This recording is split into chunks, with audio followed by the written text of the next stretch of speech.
독일과 영국 등 유럽 정상들이 우크라이나 종전을 위한 안전 보장안에 유럽 주도의 다국적군 파병을 포함시키길 제안했습니다.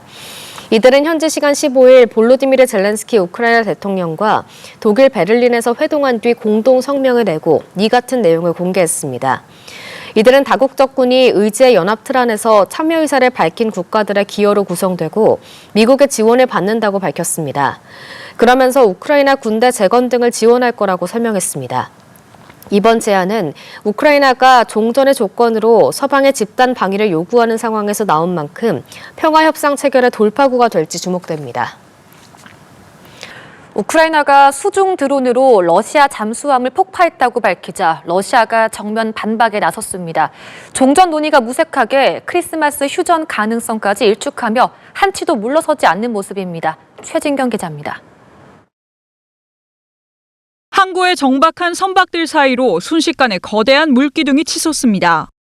지난 15일 우크라이나는 처음으로 수중 드론을 활용해 러시아 잠수함을 폭파했다고 밝혔습니다. 수중 드론이 현대전의 게임 체인저로 떠오를 수 있다는 평가가 나온 가운데 러시아는 민감하게 반응했습니다. 우크라이나 측 주장을 즉각 부인한 데 이어 하루 만에 영상까지 공개하면서 잠수함은 건재하다고 거듭 강조한 겁니다. Попытка противника провести диверсию при помощи подводного безэкипажного аппарата не достигла своих целей. 종전 협상에 대한 기대감이 흘러나오는 와중에도 러시아는 전쟁의 주도권을 놓지 않으려는 모습입니다. 최근 볼로디미르 젤렌스키 우크라이나 대통령이 방문한 쿠피안스크 지역도 여전히 러시아 점령하에 있다는 주장을 굽히지 않고 있습니다. 크렘린궁 측은 크리스마스 휴전 가능성도 일축했습니다. 휴전이 우크라이나의 전열을 재정비할 시간만 벌어줄 수 있다는 이유에서입니다. 우크라이나 관련 안전 보장안에 대해서도 아직 확인한 바 없다며 신중한 태도를 보였습니다. Каких-либо текстов пока не видели. Когда увидим, тогда будем уже анализировать. 한편 유럽은 우크라이나의 전쟁 피해를 배상할 국제기구 설립에 합의했습니다. 유럽 국가들이 전쟁 책임을 제도적으로 묻겠다는 구상을 공식화한 것으로 참여국 35곳은 배상금 규모와 전쟁 배상 청구 등을 심사하고 결정하게 됩니다. 이런 가운데 국제유가는 5년 만에 최저치로 떨어졌습니다. 종전 타결 시 러시아산 원유가 쏟아져 공급이 과잉될 수 있다는 우려가 가격을 끌어내렸습니다. 연합뉴스TV 최진경입니다. 미국과 우크라이나가 이틀간의 종전 협상을 마무리했습니다. 트럼프 대통령은 종전에 더 가까워졌다고 밝혔지만 협상 타결 전망은 여전히 안개 속인데요.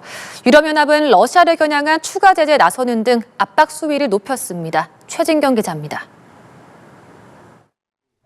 미국과 우크라이나 협상단은 독일 베를린에서 이틀간 이어진 종전 논의를 마무리했습니다.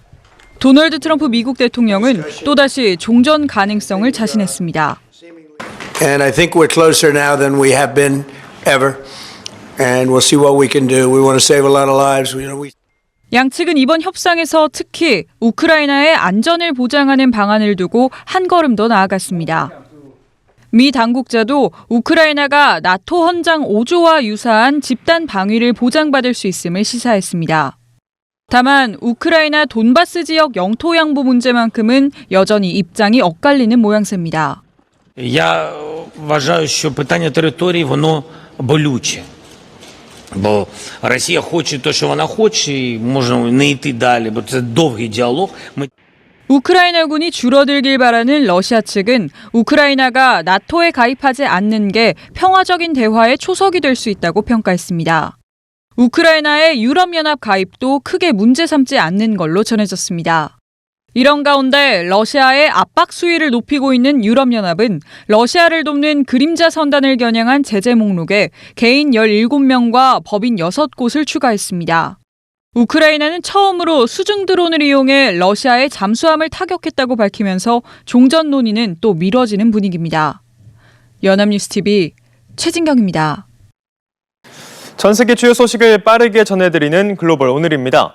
미국과 우크라이나가 종전안을 놓고 이틀간 협상을 벌였지만 영토 문제에서는 이견을 좁히지 못했습니다.